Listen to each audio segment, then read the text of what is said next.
Roger Stéphane, l'actu de ce soir. Alors, depuis le début de la pandémie de la Covid-19, le sport en général est en difficulté. Entre sensibilisation, information et formation, eh bien, le ministère des Sports est à l'œuvre pour apporter des solutions. À la suite du séminaire d'information et de formation sur les méthodes d'assainissement et de prévention contre la propagation de la Covid-19, à l'attention des responsables de centres et de fédérations sportives, le paysage sportif local semblait être tourné vers une reprise de ses activités. Malheureusement, le resserrement des mesures restrictives a fait déchanter plus d'un. Pourtant, les dernières déclarations de Claude Paulin d'en haut, le ministre des Sports, convaincu que le coronavirus ferait partie du quotidien de tous, avait appelé l'ensemble des acteurs à se préparer à sortir de cette situation pour une reprise des activités. Du coup, réapparaissent les affres de la crise sanitaire, car la mise en veilleuse des compétitions entraîne immédiatement le rallongement de la précarité des athlètes à l'image des footballeurs, l'interruption du processus de sponsoring entamé par plusieurs fédérations dont celle du basket, un manque à gagner que seule la parafiscalité que le ministère des Sports a consenti à dégager pour les fédérations n'arrive pas à combler, surtout que la situation se prolonge au grand désarroi des sportifs ivoiriens. Alors récemment, le ministère des Sports a organisé un séminaire d'information et de formation, justement. Alors, il se raconte que c'était en prélude à une éventuelle reprise des compétitions sportives. C'est vrai ou pas ? Avant de répondre à votre question et avant d'aller plus loin dans l'émission, je voudrais, au nom de monsieur le ministre Paulin-Claude d'en remercier l'équipe de production de la grande team et par devers elle, la RTI, pour l'opportunité qu'ils nous ont offerte de parler du sport en lien avec l'actualité sanitaire. Je vais parler de la Covid-19. Alors, cette formation, effectivement, a été initiée dans le cadre du plan de riposte sectoriel du ministère des Sports, parce que au niveau du ministère des Sports, des réflexions se sont menées pour déterminer un peu les conditions par lesquelles des appuis pourraient être apportés au monde du sport et par-delà identifier les différentes conséquences de cette crise-là sur ce secteur-là qui sont toutes assez importants. Effectivement, s'est tenu donc ce séminaire à l'endroit de tous les acteurs, que ce soit les fédérations sportives, que ce soit les promoteurs de centres de conditionnement physique, pour les initier ou d'abord les informer, les sensibiliser sur le respect des mesures barrières dans l'exercice de leurs activités. Bien entendu, le ministère est très soucieux du respect strict des mesures édictées par le gouvernement, notamment à travers le Conseil national de sécurité. Oui. Merci pour le coup de main. Et en même temps, le ministère n'attendra pas que, le go soit donné par l'État avant de préparer ces acteurs. Le ministère a anticipé donc en préparant par avance les différents acteurs au respect des gestes barrières dans le cadre spécifique de leurs activités. Parce que ces gestes-là, on ne les observe pas au niveau du basket ou du rugby ou de l'athlétisme comme on le ferait dans n'importe quelle autre activité. Mais je dis de façon générale, l'action est connue, puisqu'il y a une grande campagne de sensibilisation qui est menée au niveau du gouvernement, avec notamment le ministère de tutelle, qui est le ministère de la Santé. C'est connu, les mesures de sécurité, les mesures barrières, les mesures sanitaires, etc. etc. Mais sur l'éventuelle reprise du sport en Côte d'Ivoire, on n'a aucune visibilité. Et on est tous inquiets. Parce que le volet humanitaire est pris en compte. Le volet sanitaire est pris en compte. Et il y a un volet économique également qui est pris en compte. Mais sur la reprise de l'activité, à aucun moment on en parle. Le ministère des Sports n'en parle pas du tout. Parce que tout ce qui est fait en ce moment, on a le sentiment qu'on est assis dans une sensibilisation pour lutter contre la pandémie, mais il n'y a pas de projection par rapport à la reprise des compétitions.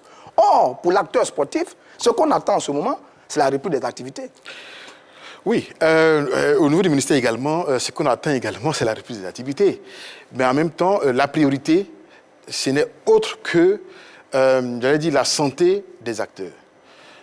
Ensuite, je voudrais qu'on soit très clair. Il n'y a pas deux gouvernements en Côte d'Ivoire. Oui, bien sûr. Il y en a un seul.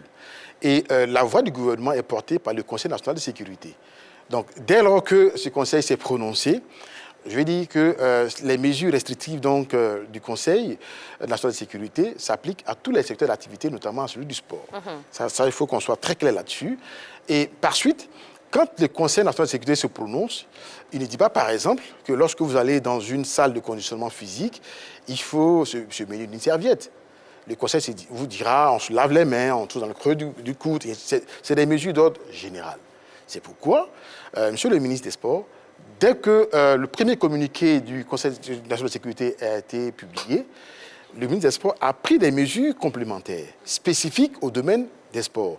Fermeture des infrastructures sportives, fermeture des centres de conditionnement physique, arrêt des compétitions nationales, arrêt des compétitions internationales, et ainsi de suite.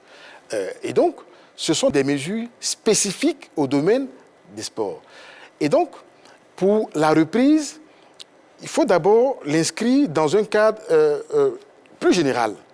Il y a un conseil de santé qui est là, qui suit la situation sanitaire en Côte d'Ivoire et qui est l'autorité à même de dire que telle activité peut reprendre, telle ne peut pas. Et donc lorsque le Conseil de sécurité a dit qu'on peut rouvrir les restaurants ont rouvert. Absolument. Lorsque le Conseil de la pour bien vous comprendre, parce qu'il y a beaucoup à dire là-dessus, vous êtes en train de nous dire que le ministère des Sports est dans l'attente de la décision du Conseil national de sécurité. Ça, c'est très bien. De l'autorité suprême par rapport à la reprise des activités sportives. Il ne peut en être autrement. Mais en même temps, sur la notion de l'anticipation, parce qu'on prépare le terrain par rapport à anticiper une situation. Qu'est-ce qui est fait au ministère? Parce que tout ce qu'on regarde, on ne voit que information. Quel est le degré d'anticipation du ministère des Sports par rapport à l'éventuel c'est cela le paradoxe bien sûr. C'est cela le paradoxe dans votre intervention, parce qu'en même temps que vous dites que le ministère ne fait rien, vous reconnaissez que le ministère, par anticipation, mène des actions pour préparer la riposte. C'est cela. Mais non. Il y a eu d'abord la sensibilisation aux premières heures de la crise. Le ministère des Sports est passé sur les antennes, la RTI notamment, a fait un certain nombre de déclarations. Il y a eu le conseil, la conférence de presse gouvernementale, au cours de laquelle également, Monsieur le ministre a sensibilisé les populations. Les directeurs départementaux du ministère des Sports qui quadrillent le terrain également poursuivent cette sensibilisation-là. Mais en fonction de l'évolution de la pandémie, le ministère a mené les réflexions. Soit en passant, il existe au ministère une cellule de crise, une task force qui réfléchit sur chacun des segments de la crise et fait des propositions. Et dans le cadre justement des activités de cette task force-là, par anticipation, effectivement, le ministère s'est dit qu'il faut préparer les acteurs. D'accord. Il faut aider les acteurs à la reprise. Mais le go... Oui.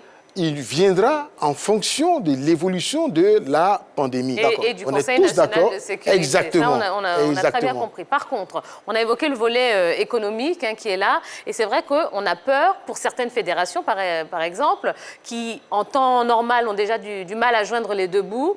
Et là, on se dit qu'à la reprise, ça va être extrêmement compliqué. Est-ce que vous êtes déjà en train de travailler là-dessus pour aider ces petites fédérations, entre guillemets? Le ministère travaille sur toutes les fédérations. Nous sommes le ministère de tout le monde, fédération petite, grande, mais enfin pour nous, le ministère travaille sur toutes les fédérations. Ce qu'il faut retenir, c'est que nous vivons une crise sans précédent. Tous les secteurs sont affectés, sont touchés. Et le ministère fait ce qu'il peut pour aider l'ensemble des fédérations à travers des subventions, à travers bien d'autres actions. Je pense qu'on va y venir certainement. Et donc, encadre les fédérations à préparer la reprise et à conduire les activités de façon la plus normale qui soit. De toute façon, on parlera évidemment justement de tout ce qui est mis en place pour commencer à appréhender la reprise des activités. Allez, on continue. Oui, on a beaucoup de choses à vous proposer dans l'émission. On va passer tout de suite au plus d'actu.